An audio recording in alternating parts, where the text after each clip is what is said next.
नमस्ते।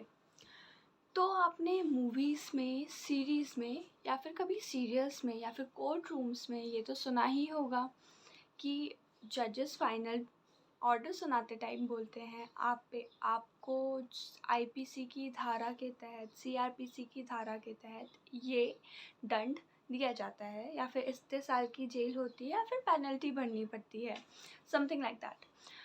तो आज हम वही आईपीसी, सीआरपीसी ये सब क्या होते हैं, ये डिफरेंट टाइप्स ऑफ लॉ समझेंगे और उन्हें अच्छे से जानने की कोशिश करेंगे। So let's proceed for different types of law. सबसे पहला है इसमें हमारा क्रिमिनल लॉ।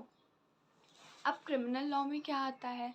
इसमें आता है आईपीसी, इंडियन पीनल कोड, और सीआरपीसी, क्रिमिनल प्रोसीजर। अब अगर आप पे क्रिमिनल लॉ लगा है, आईपीसी सीआरपीसी की कोई धारा लगी है, तो आपको जेल भी हो सकती है और आपको पेनल्टी भी भरनी पड़ सकती है। अब दूसरा आता है हमारा सिविल लॉ। अब सिविल लॉ में क्या क्या आता है, जैसे हमारे प्रॉपर्टी के प्रॉब्लम्स हो गई, कोई सिविल प्रॉब्लम हो गई, जैसे कॉन्ट्रैक्ट की प्रॉब्लम हो गई। ऐसी प्रॉब्लम्स चाहे वो छोटे लेवल पे हों चाहे वो बड़े लेवल पे हों, ये सब सिविल के अंदर आता है। अगर आप पे सिविल केस चल रहा है या फिर किसी पे चल रहा है, तो उसमें आपको एज अ जजमेंट पेनल्टी भरनी पड़ सकती है। इसमें आपको जेल वगैरह नहीं होती है। अब इसी में तीसरा है हमारा कॉमन लॉ, जिसे हम केस लॉ, जुडिशियल प्रेसिडेंट और जज मोड भी कहते हैं। हमारी जुडिशरी बहुत पुरानी है, मतलब अब तक कितने ही केसेस सॉल्व किए जा चुके हैं। तो जो सॉल्व्ड केसेस होते हैं उनके बिहाफ पे, लाइक पहले जिस केस में ये जजमेंट मिला था, अब ये सिमिलर केस है, तो इसमें भी ऐसा ही सिमिलर जजमेंट दे दिया जाता है। लाइक सुप्रीम कोर्ट के जो जजमेंट्स होते हैं, लोअर कोर्ट्स वही जजमेंट फॉलो करते हैं। अगर सुप्रीम कोर्ट में कोई डाउरी से रिलेटेड केस आया है, उसमें जजमेंट मिला हुआ है कि फैमिली को जेल होगी या पेनल्टी देनी पड़ेगी इतनी इतनी डाउरी पे, तो उससे नीचे वाले लोग भी वही ऐसे केसेस में, सिमिलर केसेस में सिमिलर जजमेंट देते हैं। इसे कहते हैं कॉमन लॉ, और जुडिशरी प्रेसिडेंट भी कहते हैं, और केस लॉ भी कहते हैं।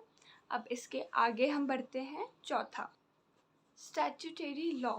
अब इसमें लेजिस्लेशन एक्ट के द्वारा लॉ बनाती है। अब अगर जैसे स्टेट गवर्नमेंट है, नहीं, जैसे सेंट्रल गवर्नमेंट है तो वो पार्लियामेंट द्वारा बनाती है, और अगर स्टेट गवर्नमेंट है तो वो विधानसभा द्वारा एक्ट बनाती है, और अगर लोकल लेवल पे लोकल गवर्नमेंट है तो म्यूनसिपैलिटी द्वारा लॉ बनाती है। अब अगर व्हाट इफ़ सेंट्रल पे पार्लियामेंट सेशन में ही ना हो, तो एग्जीक्यूटिव लॉ बनाते हैं। अब ये जो लॉ है ये 6 महीने के लिए ही रहते हैं। जब तक पार्लियामेंट सेशन में नहीं आती और वो लॉ अप्रूव नहीं करती, तब तक वो लॉ 6 महीने के लिए चलते हैं, नहीं तो वो लॉ खारिज हो जाते हैं। उतने ही 6 महीने के लिए रहेंगे अगर उसको पार्लियामेंट से अप्रूवल नहीं मिला, जो एग्जीक्यूटिव द्वारा बनाया गया लॉ है, जब पार्लियामेंट सेशन में नहीं थी, नहीं तो लॉ लेजिस्लेचर द्वारा ही बनाया जाता है। तो ये थे कुछ 4 टाइप्स लॉ के। और जब ये अपनी पार्लियामेंट सेशन में नहीं रहती, तो एग्जीक्यूटिव बस अर्जेंट मामलों पे ही लॉ बना सकते हैं। जैसे प्रेसिडेंट काउंसिल ऑफ मिनिस्टर के कहने पे अथॉरिटेटिव ऑर्डर्स पे ही लॉ बना सकते हैं। It's not that smooth. जब अर्जेंट मामला होता है तभी ये लॉ बनते हैं, जो एग्जीक्यूटिव द्वारा बनाए जाते हैं। रेदर वी नो कि लेजिस्लेटर द्वारा ही लॉज बनाए जाते हैं। तो आज के लिए बस इतना ही। Thank you.